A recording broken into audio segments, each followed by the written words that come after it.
Hey everyone, I am MSK, aka Master Swag King, coming at you guys today with another video. And if you guys are returning viewers or new viewers, then please consider subscribing to the channel if you have not already. Leave a like on this video if you enjoyed it and comment down below. Also, make sure you guys hit the notification bell. That way you guys can get notified on whenever I upload a brand new video. And in today's video, we are going to be doing a comic book review on Ultimate Spider-Man Married with Children Volume 1. Yes, the trade paperback for Ultimate Spider-Man Married with Children Volume 1 is here. And as you guys already know, if you guys watched my Iron Man podcast a long time ago, I actually already read the first issue of this new Ultimate Spider-Man comic book series from Marvel Comics. So I'm just going to give you guys the quick TLDR on how we got here. But I do highly recommend you guys go and watch my Ultimate Invasion trade paperback review I did with Lapsed Comic Fan. And I also recommend you guys watch my Ultimate Universe #1 comic book review with Lapsed Comic Fan as well. Normally, I wouldn't say this is kind of a thing for comic books because usually you don't always have to read something before to understand something. Usually you can kind of just get in on a character if you're just getting in on like a volume 1, let's just say. But the reason why I would recommend you read Ultimate Invasion, the trade paperback, which has the first 4 issues, and Ultimate Universe #1 is because you would perfectly understand how this new Marvel Comics' Ultimate Universe began versus where it is at now. Also, this is not to be confused with Brian Michael Bendis' Ultimate Spider-Man. So that was his Ultimate Spider-Man from the 2000s. That universe ended up getting, essentially canceled, let's just say. And then they chose to bring their Ultimate Universe back in 2023 with the Ultimate Invasion event, with it being written by Jonathan Hickman. And then, as you guys know about Jonathan Hickman, he was, a guy that did so well on that event, he got a chance to have his, hand at writing for the Web Slinger. So before we even go over the story and how it was structured and what else you guys usually come here to hear us talk about comic books, this is by far and away the best comic book I've read this year. It's in contention with Green Lantern Back in Action Volume 1. This was so damn good. I actually did not want to stop reading this when I picked it up, and I read it again because I liked issue 1, and I was like, okay, this is some slow setup here. Usual Jonathan Hickman bullshit there with his setup. Jonathan Hickman is a guy where, like, he'll write a character going into a bank. You'll see a plant, and then that plant later on the next 2 issues will have a secret doorway into an underground railroad. So I thought, I didn't really like Ultimate Invasion reading it all that much. The first issue was really good, but the last one really brought it together. But that middle part was just a fucking drag to get through. But he did redeem himself in Ultimate Universe #1, which was the one-shot comic after that, which they should have put in that trade paperback, but Marvel's fucking full of idiots. I also read his Wolverine Revenge issue #1. I haven't read the other issues yet in that 4-part miniseries, but I liked Wolverine Revenge issue #1. And I also read Aliens versus Avengers issue #1 as well. Aliens versus Avengers, it's also on that, could have been, it was a cool concept, but it kind of floundered in a lot of its storytelling. But here, it was so good. I was sitting here reading this going like, damn, what the hell has this guy been? This is really good. Holy shit. So I can see why this series is one of Marvel Comics' best sellers. So this is not in the same continuity as the 616 universe, because you guys earlier on saw me do a review on Zeb Wells' The Amazing Spider-Man World Without Love Volume 1. And I recommend going and watching that, so that way you guys can compare and contrast the difference in quality of writing between Zeb Wells and Jonathan Hickman. I will say I only read the first 5 issues of that run from Zeb Wells, but you can kind of tell that Jonathan Hickman just understands this character so damn well. Oh my goodness. Oh yeah. What an outstanding fucking book here. Easily, like I said earlier, one of the best comic books I've read this year. It's going to be hard topping this in Green Lantern. Transformers Transport to Oblivion Volume 2 is in there as well. Hopefully that 3rd Transformers book can be in there. Man, such a great year for comic books. I've been having some fun reading this shit. But yeah, man, I know you've been wanted to talk about this series for a while, so you have the floor. Yeah. Go ahead. Well, this is easily Jonathan Hickman, like you were saying. Excuse me, like you were saying, obviously proves he understands Spider-Man, and if you look at him, like this isn't his first go round with Spider-Man either. Let me see here. JCK. When did he actually write Spider-Man after reading blah blah blah? What are his other? Yeah, when did he write? If you guys don't know, Jonathan Hickman is mostly known for doing House of X. He did Secret Ultimates, Wars. yeah. He has Gods to his name. He's written a lot of stuff for Marvel. He's Tons mostly a Marvel guy. And it's crazy. A lot of people go, well, why do I never hear from Jonathan? Guys, fun fact, he actually does do interviews. He does not do interviews under any circumstances. He just doesn't do them. That's his only actual requirement for writing comics. I don't do interviews. Okay, I guess. Yeah, good. Perfect. That's probably a good thing. Don't doing it, talk to anybody. No, he just wants to write a good story and he just wants to get paid writing comics. He has no interest in interacting with people's bullshit. But like he wrote Marvel's latest iteration of Secret Wars. God knows if they'll do it again, where they'll, universe bending, timeline changing, retcon fest that Marvel does every now and again. It wasn't bad though. I didn't hate his take on that at all. I mean, he wrote House of X. He wrote Daredevil for more than a few minutes, but I know he's had another spat with Spider-Man before, and I'm trying to remember when it was. Another thing, he had a legendary Fantastic Four run. His Fantastic Four run. Labs Comic Fan brought up that his Fantastic Four one was really good. The other thing I'll mention here is specifically when it came to the Ultimate Spider-Man #1 issue. I remember when Marvel Comics' or Marvel Entertainment, whatever Twitter account it was for Marvel, announced it. I have never seen an announcement that loved. Because remember, guys, if you're talking about Spider-Man from the main 616 universe, he has been, let's say, having it rough the last forever, let's just say. So when 20 plus years, they've been shitting on him. And I've said I've make this argument anytime we talk about Spider-Man, is that Peter Parker and Spider-Man in the regular 616 is far and away the most hated IP by the company that actually owns it. I've never seen a company hate their IP more than Marvel and their editorial staff hate Peter Parker and the concept of Spider-Man. That's why this is a diamond in the rough. Even if they fuck everything in the second trade up, there is this. You can take this and read this story. This is far and away the best Spider-Man story I have probably read since Clone Saga. I'm gonna go ahead and say the last 20 years, dude. This is in the tops. There may be a couple other small here's and there's. So Cyberfrog, Blood Honey. Did everybody actually get that comic yet? I don't know. I don't think that counts. Like Hickman just gets it, and it's clear that this is what Spider-Man could be if everybody currently in editorial at Marvel for the mainline universe got fired, and whoever's involved, like how this breaks every editorial edict that Marvel has had for Spider-Man for decades. It's perfect. It's everything that Spider-Man should have gotten after decades of being shit on. This is what we wanted to see.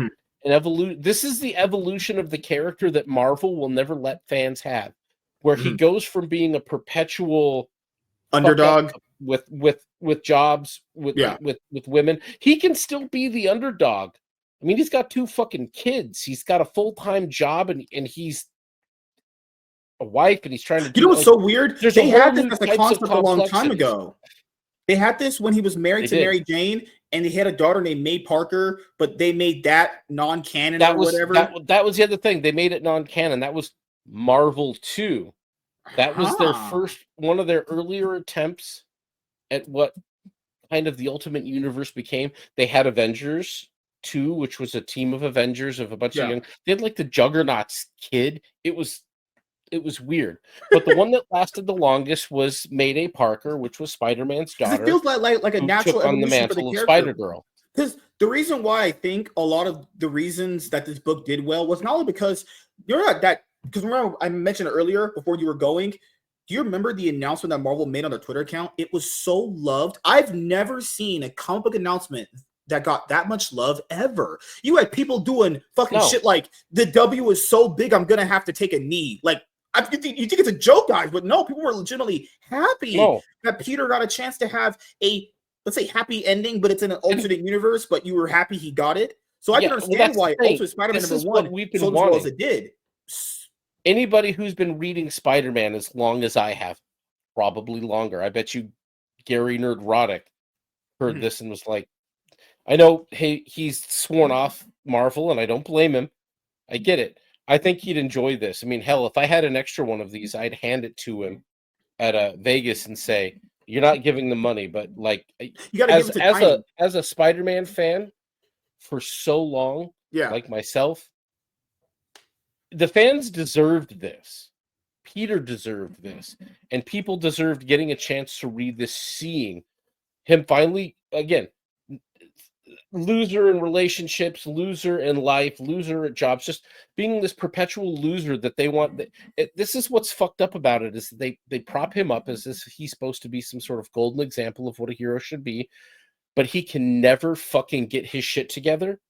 You write him as if he's just a perpetual fuck up. It just happened in the movies with the Tom Holland movies. He lost everything and they try to do it as the movie went. It's everything. And they try to comics, paint it as if he's it's a sacrifice. It's like, no, at some point it goes beyond the realm of sacrifice. And frankly, like, they don't age and shit. Like, there's nothing new you can do with Spider-Man. You can fuck him every which way from Sunday. The only new thing they figured out how to do with him was to cuck him out in front of the readers for some stupid fucking reason. And then I love it because like that the guy's like stepkid or whatever that was like with Mary Jane just completely makes a bitch out of the guy, and it's like, this is fuck this.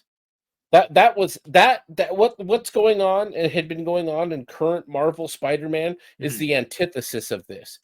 That book actively hates fans of Peter Parker. They've never made it more evident than what you see going on now. This was written for people who cared.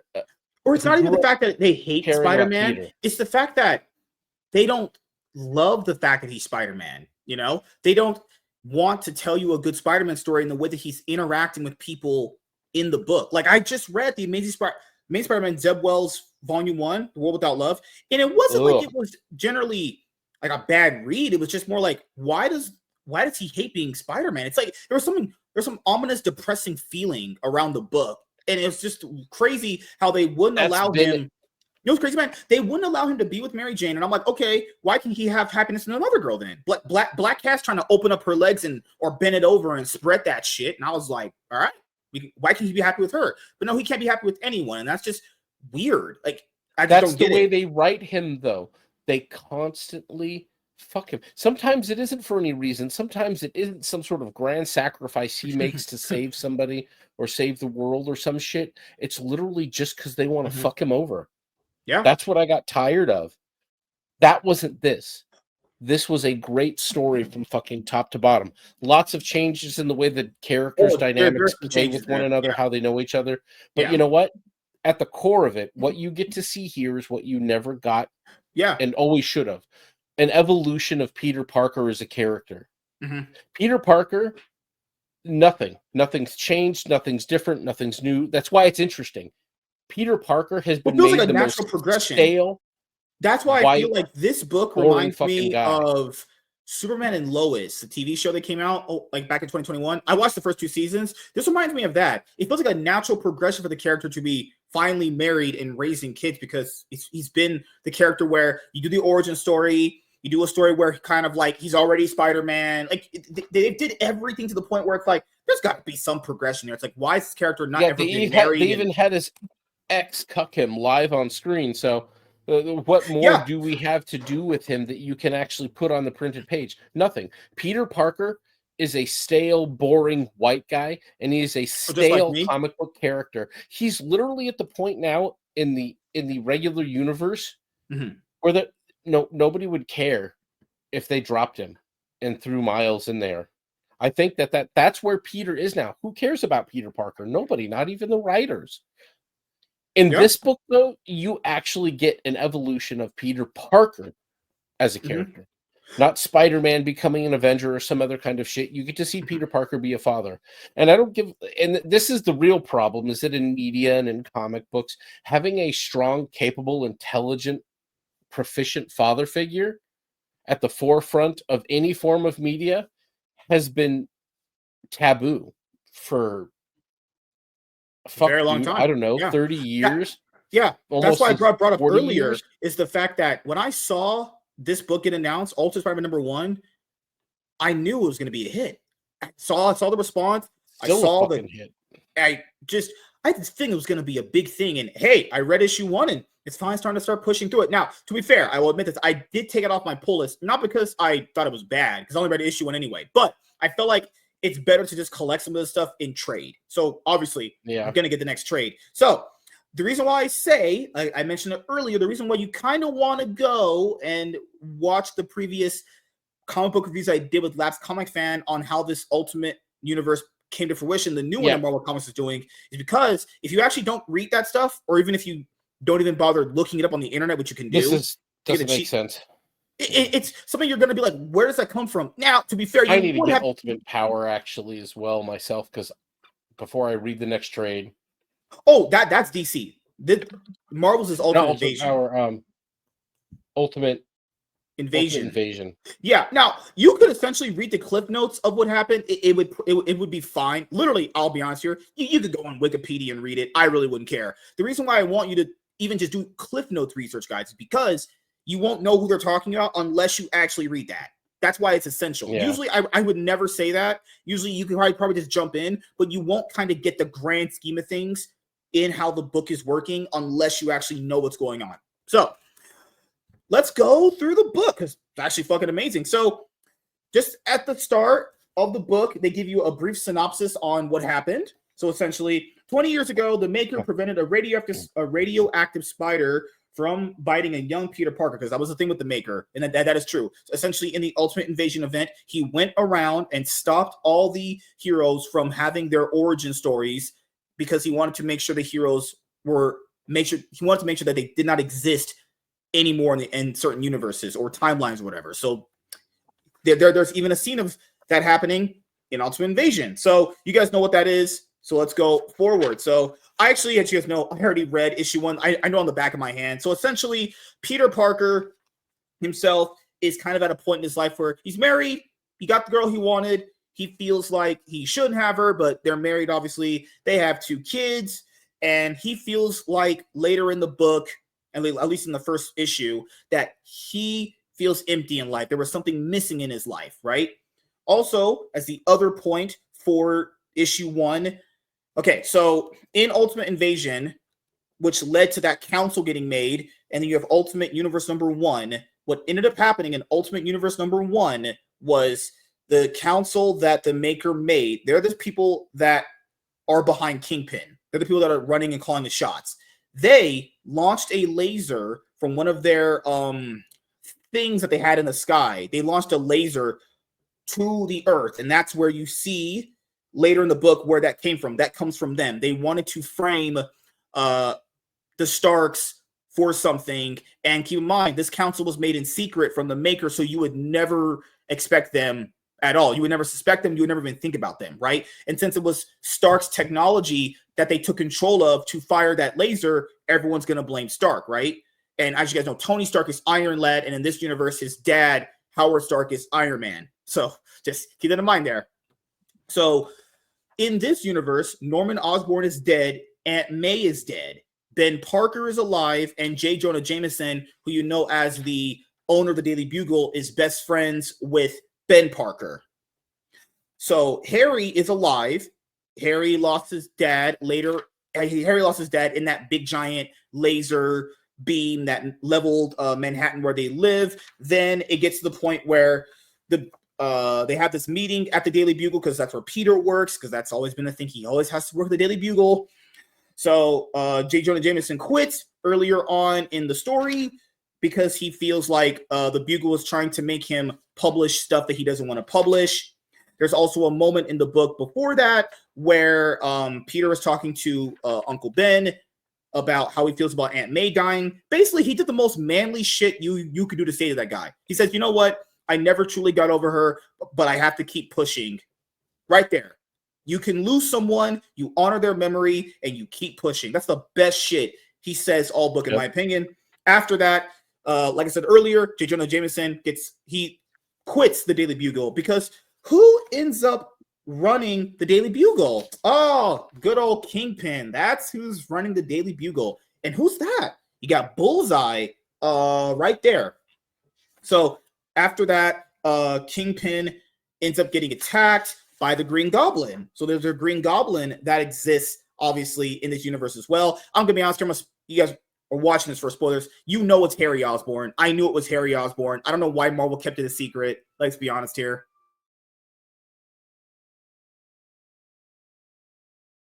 So that's the reason why I was like, wait a minute, you know this is Harry Osborn. That's like the only fault of the book you could probably think of. It's like, oh, that was pretty obvious it was going to be Harry Osborn. But how did you feel about the first part of the book?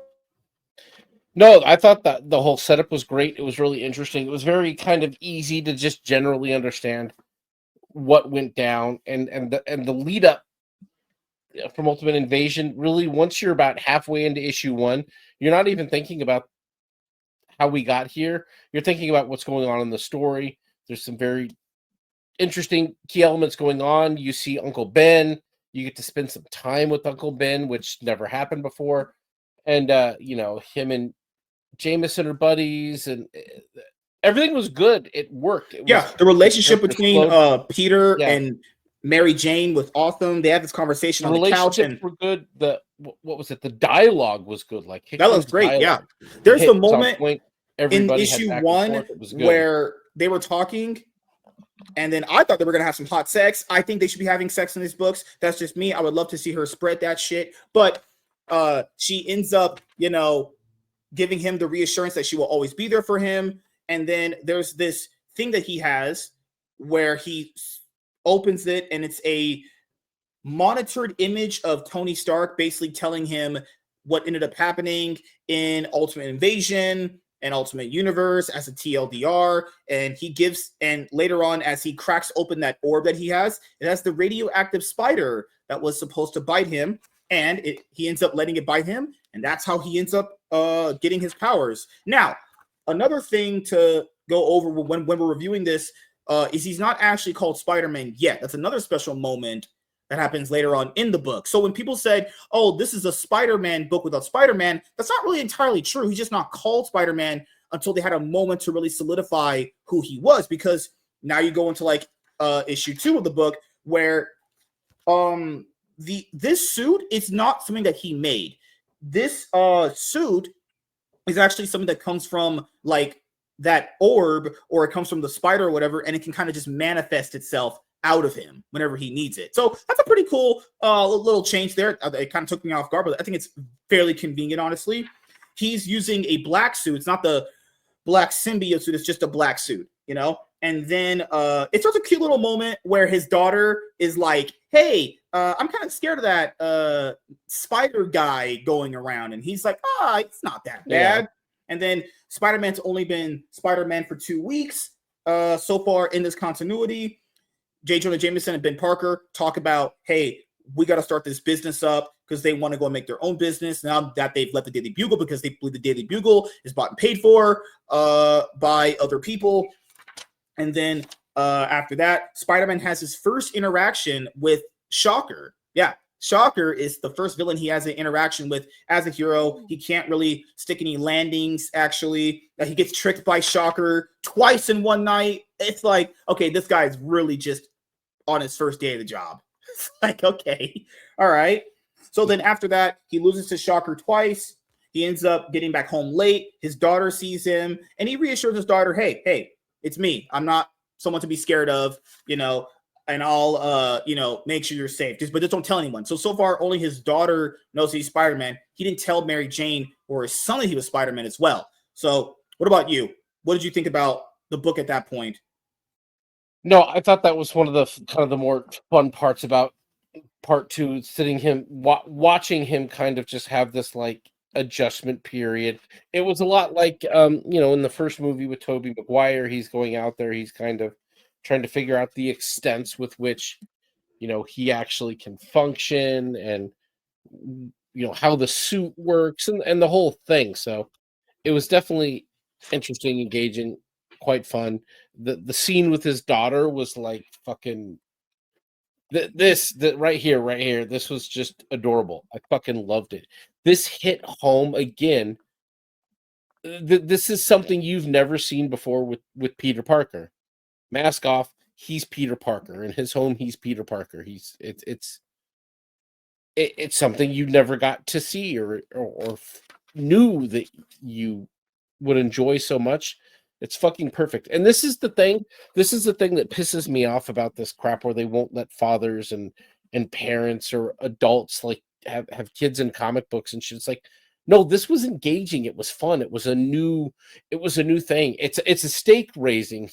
He has way more at stake now as a father and everything else. He's taking on, because he already mentioned that in the first part of the book, remember, where he says, well, there's bills and everything, and you could tell, like, obviously living in New York is fairly expensive. So after he has the second bounce with Shocker, you get one of the villains from Ultimate Invasion that works for the Maker. He's talking about Kingpin. He talks to Kingpin, and then after that, we see the Green Goblin looking at the interaction that Spider-Man and Shocker had, and then after that, you get a nice little cute moment where she writes him a note. She actually is not scared of him anymore. That was a little cute thing they tied in, which I thought was really, really cool, where the note said, "Dad, I drew a picture of your spider. I hope you like it. You're the best. Love, May." What an absolute adorable, cute moment right there. Seriously, like,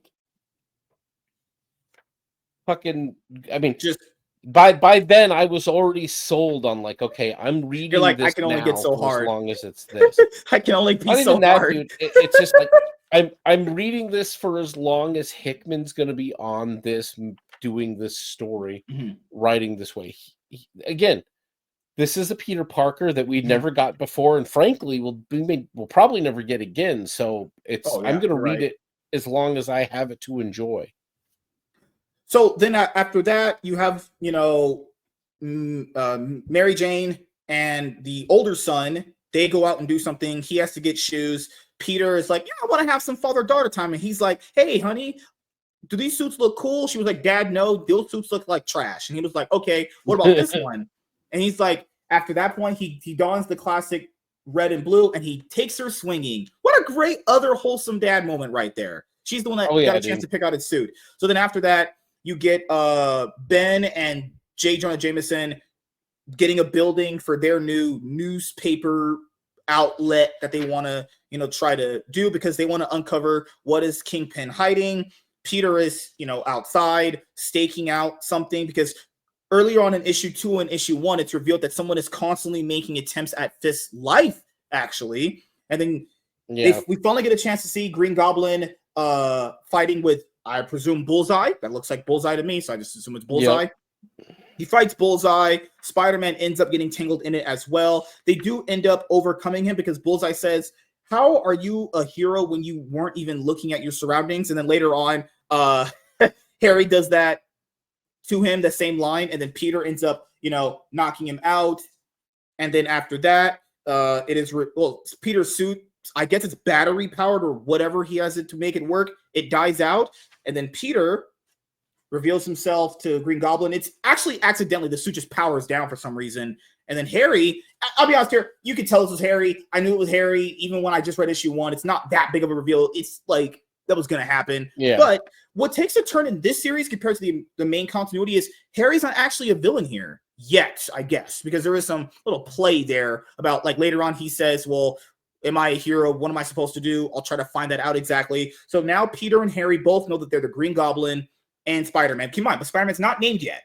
Neither is Green Goblin. Yeah. So issue 4 drops, and basically this is an issue of the book where it's only just Peter Parker and Mary Jane having a dinner with Harry, and Harry's wife in this continuity is actually Gwen Stacy, and she looks very, very gorgeous. I like that. I like that take. I thought that was a fun take, a good use of Gwen Stacy, of bringing a character back in. I'm like, this works, and I like the dialogue they had at the dinner was great. I'll say that this is where Hickman's dialogue shines so much. And you know what's great about his dialogue? Look at this. The dialogue in this issue is fantastic, but look at it. Look at how little of it there is. Yeah.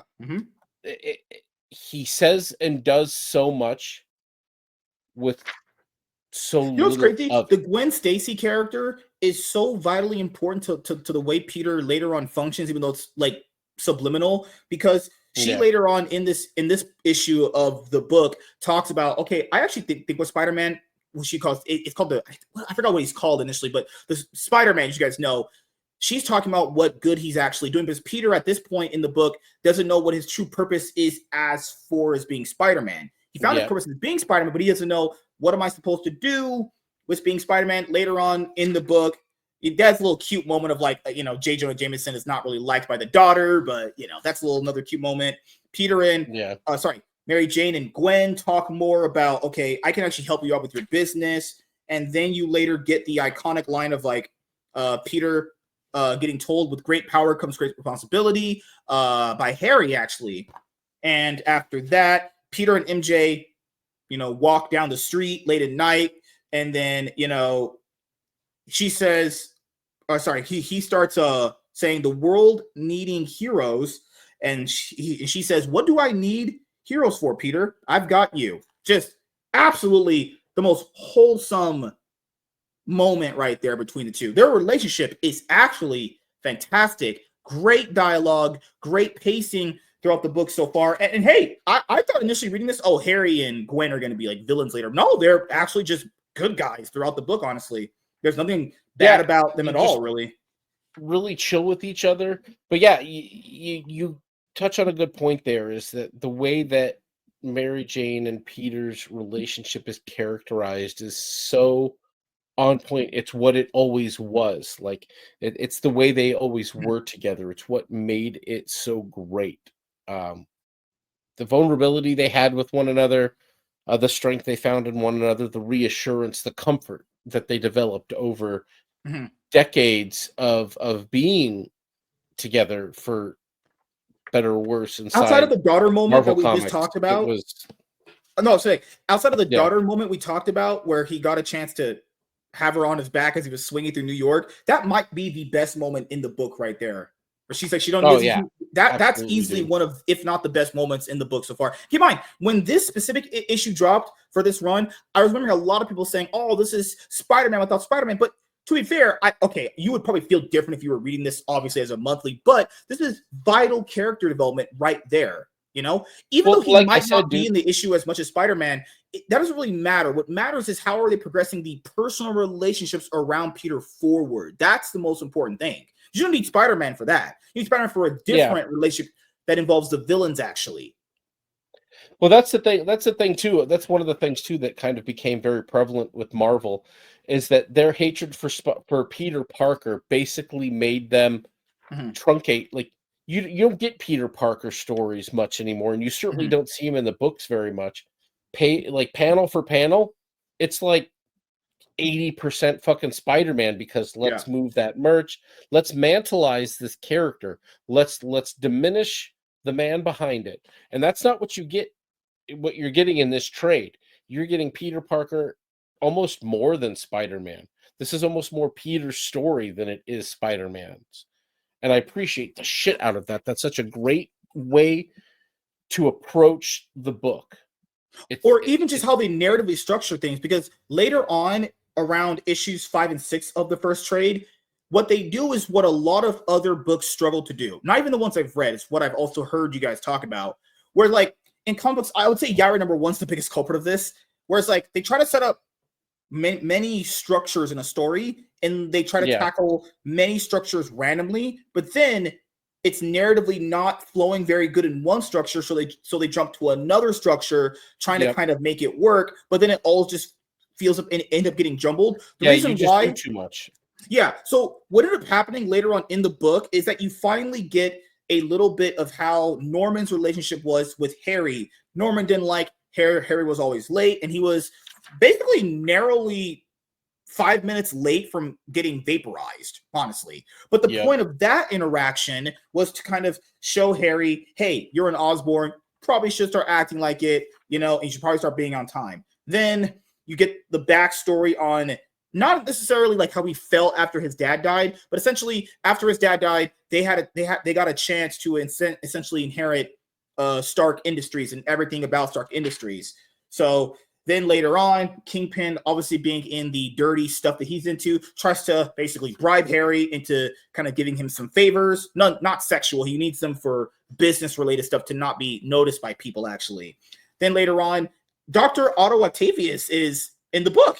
Yeah, he's the guy that ends up helping Harry uncover the stuff in the Stark Industry building that they now own. They see the Iron Man armors.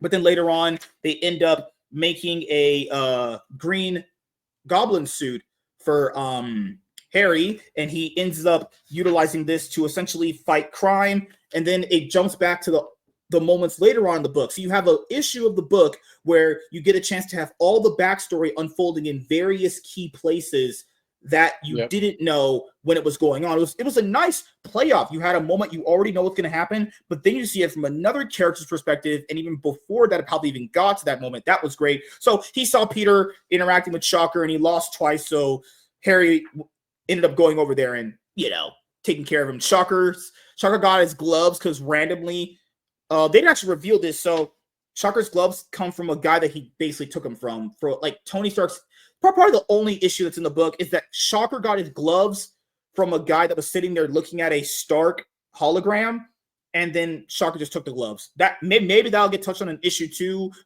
trade 2, but that was like the only real issue I would probably have with the book. That was just random, and I thought that was just kind of stupid. You could have just had Shocker get his gloves by just him find them on the ground. It didn't really need to be there. But then Harry end up having a dialogue with Bullseye, trying to interrogate him.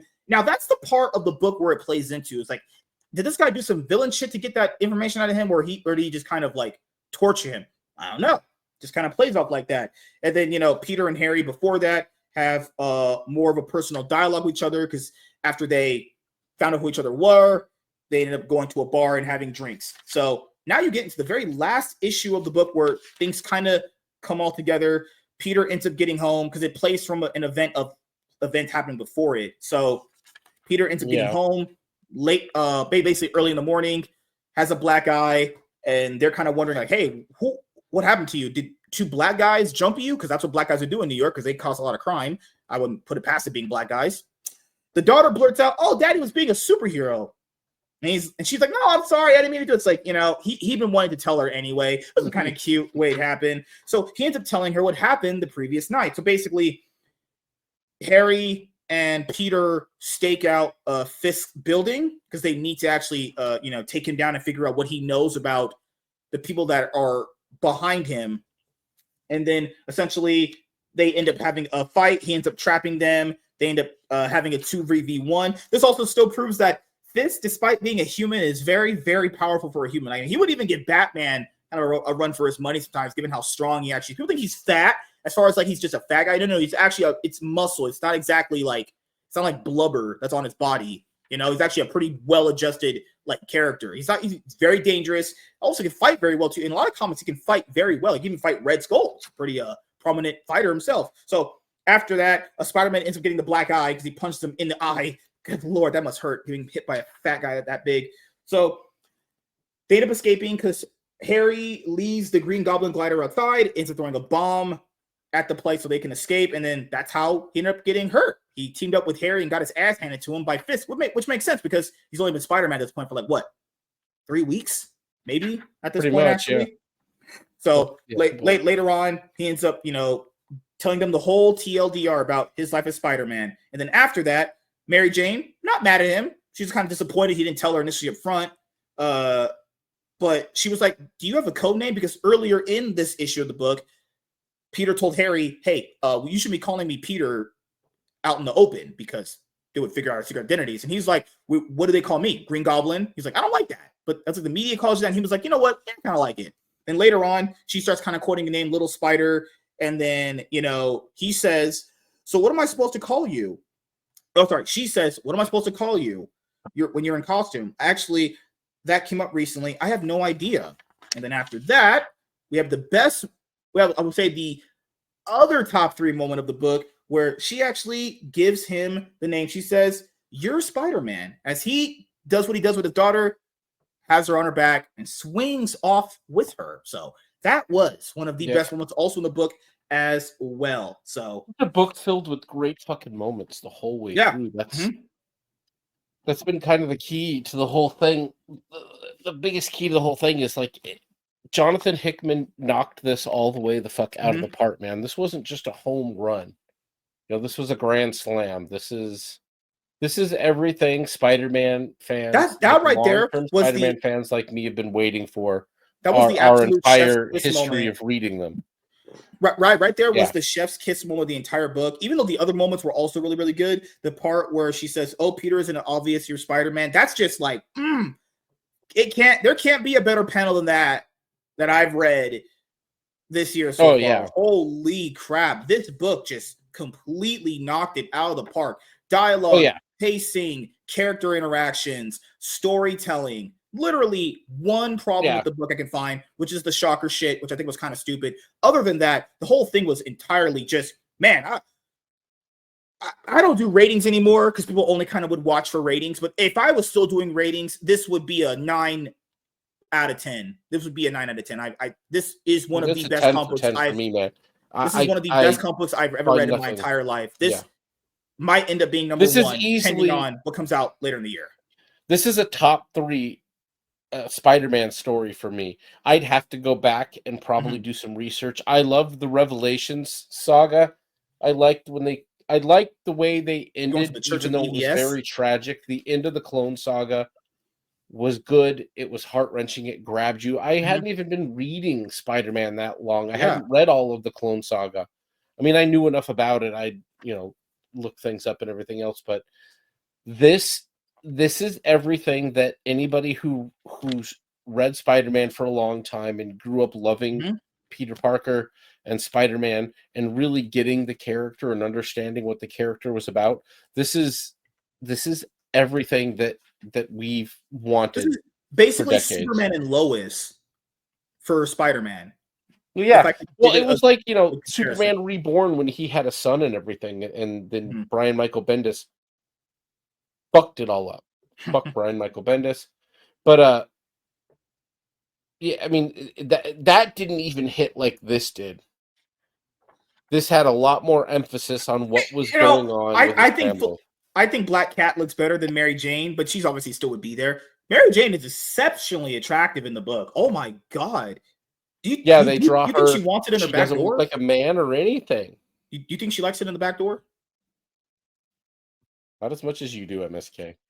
God, Gwen Stacy, she was looking good. The tits were looking, those boobs were looking pretty good. All the women were drawn in an attractive way. Yeah, the art was good. It wasn't like, I'm a big fan of John Romita Jr.'s. I love like the Kubert's work on Spider-Man, but no, I actually like Chichetio. Some work that he'd done with Punisher a ways back. I'm glad to see because on issues 4 and 5. I don't know if he comes back for issues 7 through 12, but David. Yeah, I don't know either. Messina covers issues 4 through 5, but it felt like he had it felt pretty similar to Marco Cicchetto's art anyway. It felt pretty similar. It wasn't quite as good. I think that was them trying to see if they could find somebody at a lower page count, but I think Cicchetto was back in 6, and I don't know who drew 7, but we'll find out. And it was crazy. All these variant covers, man. I remember I ordered that. That was the one that I ordered. And you guys remember when I reviewed it with James? It was the black suit Spider-Man one that I ordered. And keep in mind, hey, I got it lucky. The black suit was the first suit he ever actually used in the book anyway. And I thought I only ordered one, but it turns out I actually ordered 2. So, well, James owns the other one. I have it over there somewhere. It's sealed up, but they actually went to print Ultimate Spider-Man #1 10 times, along with Transformers, along with a lot of the other hit series you guys remember. Man, 10 printings for Ultimate Spider-Man #1. Look at all the other artwork, the cover art. They did Scarlet Spider, they did Ben Reilly, they did Spider-Man 2099. Look at all these variant covers. God, oh my God, the variant covers were so good. When Ultimate Spider-Man #1 dropped. Oh my goodness, they were fucking great. Mary Jane on a couch looking like she's about to get casting couch by Peter. You just can't make that shit up. She looked like she needed to get raw dogged. Just saying. It was it's so good. I just, it gives me dread knowing that eventually Marvel will fuck it up, but I'm going There's to no way. I can't believe it. You can't fuck anything. Stay along for the ride for now. There's no way they can fuck up something this bad. There's actually no way. It's too good. That's what I'm saying. They can absolutely fuck it up. They could put Mark Waid on the book. Hell yeah. Great writer right there. Book. They could put what's her face on it, Kelly Jones or whatever the fuck. Put Mandy Summers on it. Oh, what is she gonna do? 2-finger inserts just to get people to read it? I don't think so. I don't think the book would come out. She's pretty behind on deadlines right now. Dude, yeah, people in new CG aren't about deadlines, bro. They're about never putting a book out. Like, man, you had a cover like that with Peter and MJ. Look at that. Oh, dude, no. So good, man. All the covers, the J. Scott Campbell. He was going out of the park with renditions of his classic covers. Oh, yeah. Bro. I have those Amazing Spider-Man original covers, dude. They sell for a decent amount on Amazon. Well, they do. Yeah. Yeah. I have those in floppy. I bought them when they came out. They were just cover price, dude. So just, man, when I read this, because I was thinking, you know what, I should probably skip issue 1 because I had it and I read it when it dropped. I was like, you know what, let's probably reread it again because it makes sure it just flows and connects better. Because, you know, if you read issue 1 and then you wait for a trade, you can kind of forget what ended up happening. I didn't actually forget the book. It was just, you know, it's different reading a book if it's a monthly floppy compared to a trade. That's why I always tell people some theories are just better collected and kind of viewed and read in trades rather than a floppy. Like, I will say this, issue 4 doesn't really have much going on because that's the only real criticized one that people had, but it is super vital in setting up personal relationships with the character. That's the biggest point. And yeah, there's not actually a lot of Spider-Man in the book, but the moments he is in the book of Spider-Man, it's to show you that he's still kind of learning being Spider-Man, as far as like not being able to tell that Shocker was lying, moments where he can't beat Kingpin. There's also moments where he kind of didn't know about the surroundings and how villains function. He keeps saying in the book, I'm new at this. It's going to take some while getting used to this, you know? But then he later on hears, with great power comes great responsibility. That was the most surprising line in the book because I didn't think that was ever going to be said. I was like, it didn't register in my mind. When he finally said, I was like, wow, everything's just coming together. Truly one of the best comic books I've ever read. I'm not kidding. This is up there with Transformers, Robots in the Skies, Volume 1. That was another just certified. Oh, easily, dude. This is probably my favorite book I've read so far this year, even over Volume 2 of Transformers. I mean, that was good too. That's crazy. Yeah, that was fantastic. I always recommend, man, you got to read Green Lantern Back in Action Volume 1. I know you're going to like it. And if you don't... Maybe if they make a DC compact comic out of it. I wait. Don't get me. I'll buy that too. I'll reread it just to get it then. I'll just buy it again. I don't care. Good Lord. But yeah, man, any closing thoughts, opinions you want to have on Ultimate Spider-Man? If you want to read a Spider-Man book, people, if you're jonesing for something and you're done with the mainstream,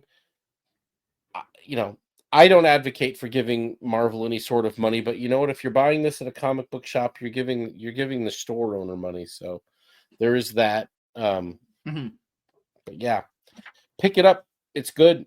If you're a long time reader of Spider-Man and you walked away long ago because, like me, you just got tired of the misery porn that was the Spider-Man ongoing, this is the book you were looking for. Like, even just the tangible dialogue where we said earlier in the review with Gwen Stacy kind of giving Peter that reassurance, like she likes the idea of Spider-Man existing. The part where she says that he exists for a reason, that there must be a point to him, a purpose for someone or someone's, he's fulfilling a need for good or bad. And what I also like about the Harry and Gwen relationship was that it wasn't those relationships where I feel like you and your wife have a good relationship, but then typically if I had a wife, we would be like at each other's throats, we would hate each other. I liked how they weren't a couple that just hated each other and they were just only together because like that was cool. Neither of the couples were this like there was no cliche dynamic of like the good couple and the bad couple and the other shit. It was just like two different sets of people who were just four different people altogether, and it was good to see them having a simple conversation. Yeah, best moments in the book. Obviously, the end part of issue 2, his daughter writes him the letter. Then straight up after that, when she's with him trying to pick out the suit, the part where Mary Jane says, what do I need heroes for? I have you. Even in the first book, you have that reassurance that she's always going to be there with him because she's been there through thick and thin with him. So, you know, she gives him that kiss on the forehead. You have a part of issue. You have the great power, great responsibility quote from Harry. And then you get the that last one. That reminds me of when I just recently read Brian Azzarella's Joker. Joker's monologuing to Batman. He's going like, why do you dress up the way you do? And Batman says that only line in the book to mock you. Just right there, this kind of line is how you write dialogue. It all makes sense when it comes together. That part where she's like, you're Spider-Man, this is the best Spider-Man book I've ever read. This is so damn good. This is easily, if I did ratings, a 9 out of 10. I don't do ratings anymore, but I highly recommend. This is a certified banger. And Jonathan Hickman didn't do his usual, I must now set up how this rock looks like in this later issue because it was a rock and it led to this secret doorway. It's like, Jonathan, no more setup. I can only take so much. Please.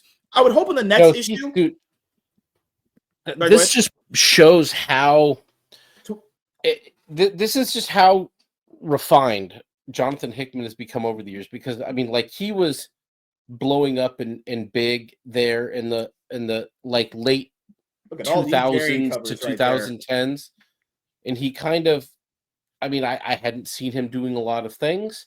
He isn't jumping on a billion different books and not even doing his own things, which he did for a little bit there.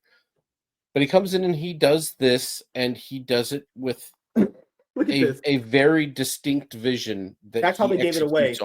When issue 2 dropped, people don't know. When issue 2 dropped, that's when you could tell he was Green Goblin. You can see Harry right there.